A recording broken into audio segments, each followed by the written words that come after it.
Let me quickly talk to you about how to collect, report, and pay state sales taxes.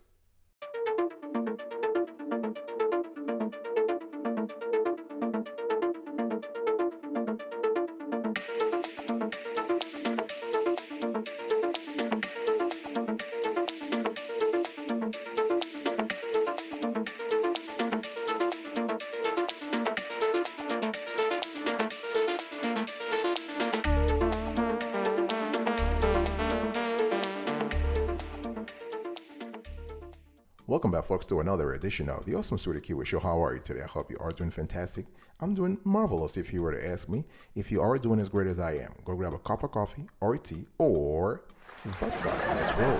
In today's conversation, I want to talk to you about how to collect, report, and pay state sales taxes and how to do this properly. One thing I want to say here is that I want you to look right now on the screen. There is a map that we're showing you, and this is courtesy of the Tax Foundation. This is a map, a brilliant map that the Tax Foundation has created, and we love them. And we used it a lot in our research. And it tells you how high are sales taxes in your state. So you got to find out exactly the amount of sales taxes you have based on the state where you live. It's very important to understand that if your business sells a product or provides a service that is taxable, and if you are in a sales tax state, you will need to set up a process to collect and pay sales taxes and file sales tax returns periodically. And if your business is luckily in Alaska, Delaware, Montana, New Hampshire, or Oregon, those are the only 5 states where no sales tax is charged, then you're lucky. You don't have to worry about this process. And lucky you, really lucky you. Even if your business is operating in those 5 states, you still want to watch this show till the end, because if you sell to clients cross states, if you sell to, let's say you are based in Alaska, but you sell to clients in New York, or you sell to people in New Jersey, then you have to collect the sales tax. Very important. And so we're showing you right now, you can see here that you can see the states where the sales tax is very high. So we're talking about Louisiana. We have here Arkansas, we have Alabama, we have Tennessee, we have Oklahoma, we have Washington State, right? And then you have sales taxes. You have places where it's very, very low. So, for example, you can see on the map here. You have just look at this. You have Hawaii, 4.4%, fantastic. You have Wisconsin, 5.46%, fantastic. You have Wyoming, 5.34, and you have Virginia, 5.65. So the idea here is for you to kind of have I would say a map representation of sales taxes in the United States.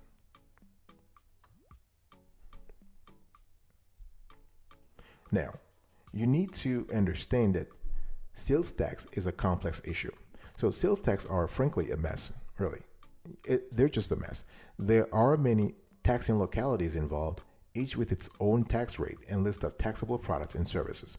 So if you have a tax presence called a tax nexus, that's the keyword here, nexus. If you have a tax presence in different states, you may have to collect different taxes on different items.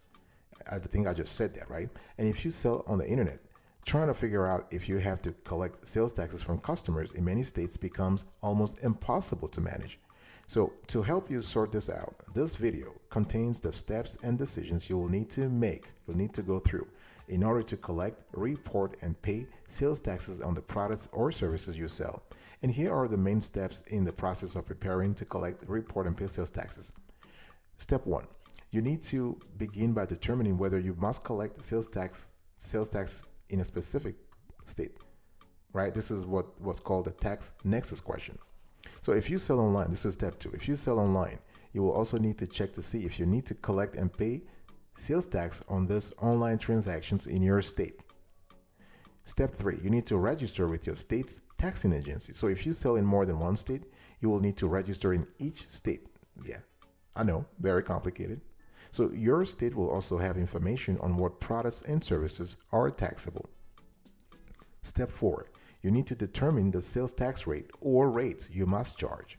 And it has been estimated that there are 11,000, yes, you got it right, 11,000 tax collection entities in the United States. So basically, determining and collecting sales tax can be very, very, very, very convoluted and complex. Step 5. You need to set up your processes to collect sales tax from your customers, and you might be selling online at a retail store or at outside venues like flea markets and events, so you need to have that info ready. Step number 6, you need to collect sales taxes from your customers. Step number 7, you need to gather your records for all your sales and the taxes through your business accounting system. Step number 8, you need to send reports to your state, and of course, this is step number 9, you need to pay sales taxes you have collected to your state. The second thing I want you to focus on here is that you need to determine your requirements to collect sales taxes in a state or states. Your requirements as a business to collect sales taxes from your customers depends on these factors. If you are a taxable entity called, again, a tax nexus in your state, if the products or services you are selling are indeed taxable in that state. If you sell online, you will need to look up the specific requirements for collecting sales taxes as an online seller in each state. So you also have to think about state sales tax registration, right? So, after you have determined that you must collect sales tax in a specific state, you want to go to the website of your state's taxing authorities to register for your sales tax permit. And this is a permit that will allow you to collect, report, and pay sales taxes on taxable items. Very important. And you will first need to have your federal EIN, employer identification number, and all the info about your business and its owners. And what about state tax and your home business? So just because you do business from home doesn't mean you are exempt from sales tax. No, if you have a landscaping business, craft business, antique selling business, or if you have taxable services or products, you got to register your business with your state and start collecting sales taxes. Very important. And determine which products or services are taxable. The good thing here is that not all products and services are taxable in all states. So more states are adding more products and services to the list of taxable items. And besides, states are trying to determine what is a service and what is a product. Okay, let me give you an example. If a CPA does business taxes, is that a service or a product? So different states answer that question in different ways. So the sales tax collection, reporting, and paying requirements are the same for all business types, including home-based businesses. Okay, and state differ on what's taxable, and the details on how to get a seller's certificate depends on your state. So collecting sales taxes for online sales. Now, if you have an online business, I want you to listen. Amazon FBA sellers out there, Shopify. So if you have an online business, including an online auction business, like an Amazon seller or eBay seller, you may be wondering if you must collect sales tax for online transactions. The simple answer comes in 2 parts. Okay, you must charge sales tax if you sell online to customers who are located in your state. This hasn't changed. There's nothing has changed here. And your state may also require you to charge sales tax to customers outside your state for online sales. All right. So this is but the law is still changing. So I would say contact your state tax authority because the jury is still out. I'll be right back right after this. Don't go anywhere.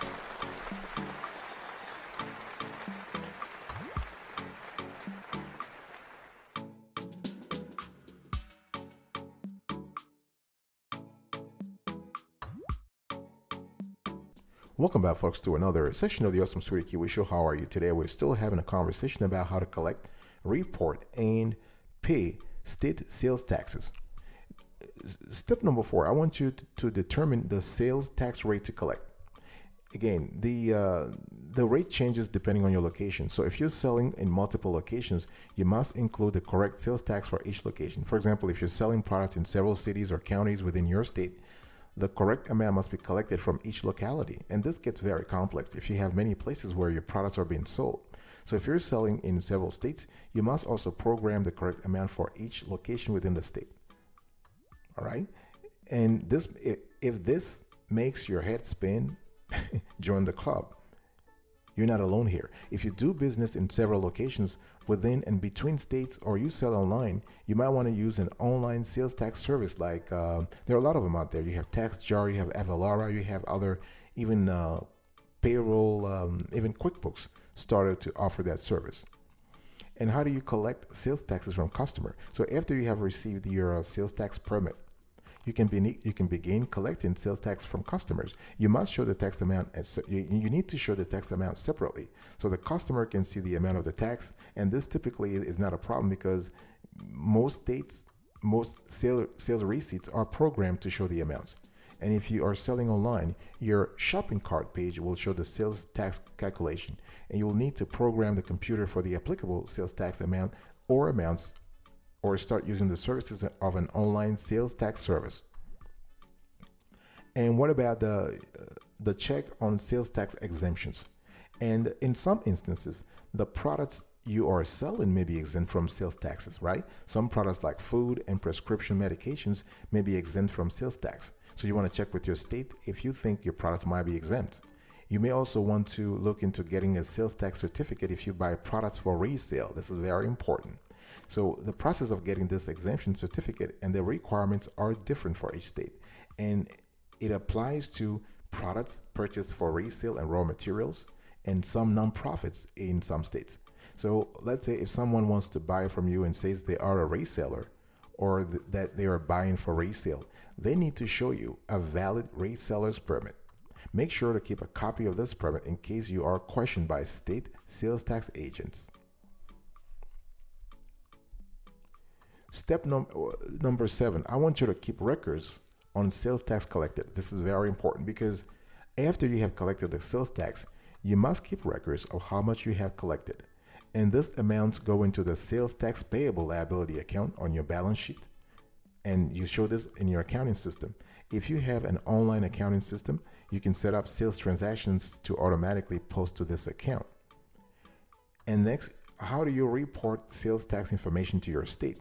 So in addition to paying the state sales tax you owe, the state sales taxes you owe, you must also provide periodic sales tax report to your state Department of Revenue. And most states now give you the ability to pay and report sales taxes online, which is fantastic, right? And next, you need to pay. How do you pay sales taxes to your state?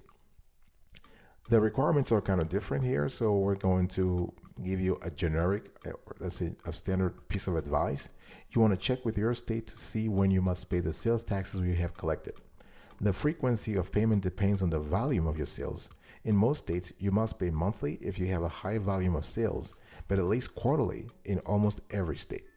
And one thing is very, very important, folks. You want to be sure to pay on time to avoid fines and penalties for late payment. And some states give you a discount for prepayment of sales taxes, right? And this is definitely something to look into if possible, especially if you have a large volume of sales and you have the appropriate cash.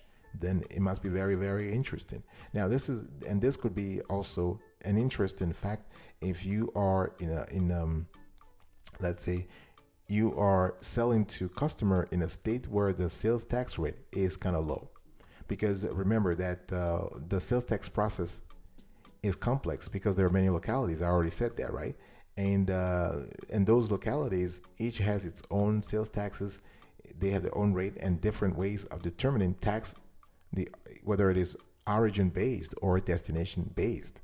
So by being able to use the cash that you have on hand, and by being able to request a discount on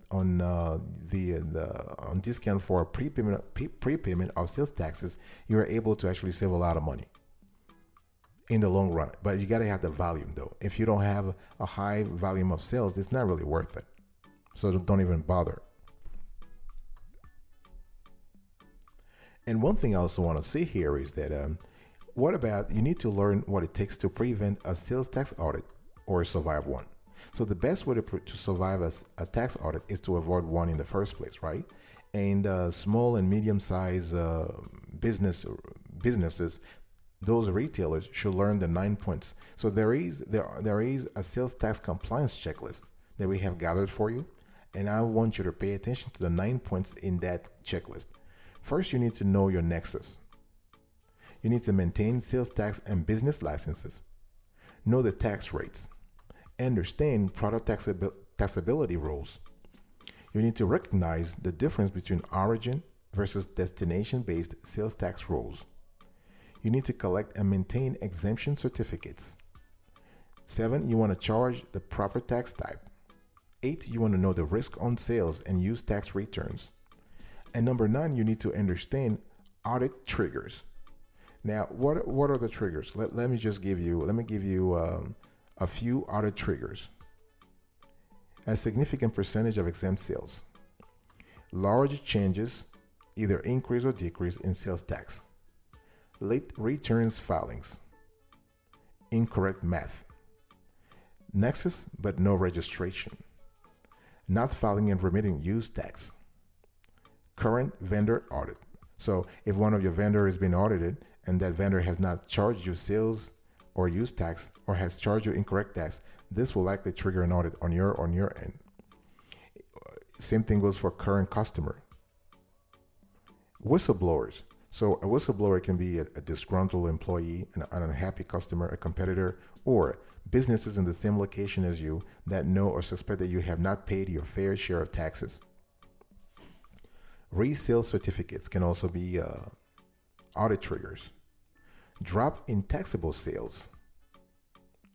A drop in taxable sales is one of the biggest triggers for a sales tax audit, based on our research.